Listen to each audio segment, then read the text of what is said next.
नमस्कार, मी अमिता. तुम्ही पाहत आहात E6 टीव्ही मराठी. बांगलादेशमध्ये हिंसाचार सुरू असून हिंदू लोकांना टार्गेट केलं जातंय. हेच नाही तर भारतीय दूतावासाच्या कार्यालयाला टार्गेट करत हल्ला करण्यात आले. मोठी दगडफेक करण्यात आली. बांगलादेशातील परिस्थितीचे पडसाद आज दिल्लीतही बघायला मिळत आहे. बांगलादेशच्या दिल्लीतील उच्चायुक्तालयावर हिंदू संघटनांनी मोर्चा वळवला. यावेळी आंदोलक आक्रमक भूमिका घेताना दिसले.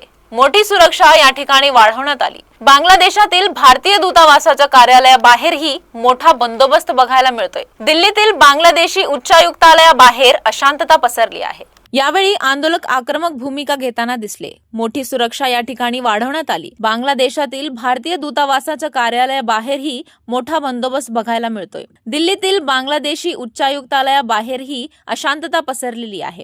हिंदू संघटनाचे कार्यकर्ते आक्रमक होताना दिसत आहे. पोलिसांनी मोठा बंदोबस्त ठेवला असून पोलिसांनीही हे कार्यकर्ते जुमानत नाहीत. बांगलादेशात हिंदूंवर ज्या प्रकारे अन्याय केला जात आहे त्यानंतर मोठा आक्रोश बघायला मिळत आहे. या घटनांचे अनेक व्हिडिओ आणि फोटोही पुढे आले आहेत. मंगळवारी सकाळी बांगलादेशमधील भारताचे उच्चायुक्त प्रणय वर्मा यांना परराष्ट्र मंत्रालयात बोलावण्यात आले. या बैठकीत भारताचे उप उच्चायुक्तही उपस्थित होते. परराष्ट्र मंत्रालयाच्या सूत्रानुसार भारताच्या विविध भागातील बांगलादेशी दूतावासांच्या आसपास वाढलेल्या सुरक्षा चिंतेमुळे प्रणय वर्मा यांना बोलावण्यात आले होते. बांगलादेशात एका हिंदू तरुणाच्या हत्येच्या विरोधात शनिवारी रात्री दिल्लीतील बांगलादेश उच्चायुक्तालयाबाहेर निदर्शने करण्यात आले. परराष्ट्र मंत्रालयाकडून सांगण्यात आले होते की ही शांतते निदर्शने सुरू आहेत. याच दरम्यान बांगलादेशातील हिंसेवर अमेरिकेचे बारीक लक्ष आहे. मोहम्मद युनुस यांनी अमेरिकेला सध्याच्या परिस्थितीबद्दल माहिती दिली आणि कोणत्याही परिस्थितीमध्ये निवडणुका फेब्रुवारीत होणार असल्याचे स्पष्ट केले.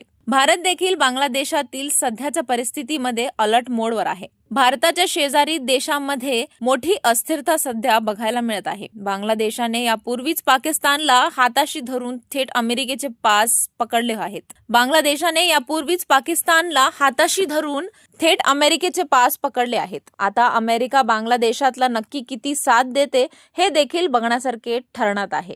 सध्याच्या परिस्थितीमध्ये भारत आणि बांगलादेशचे संबंध तणावात असल्याचे दिसत आहे. पुढच्या बातमीसाठी पाहत रहा E6 टीव्ही मराठी.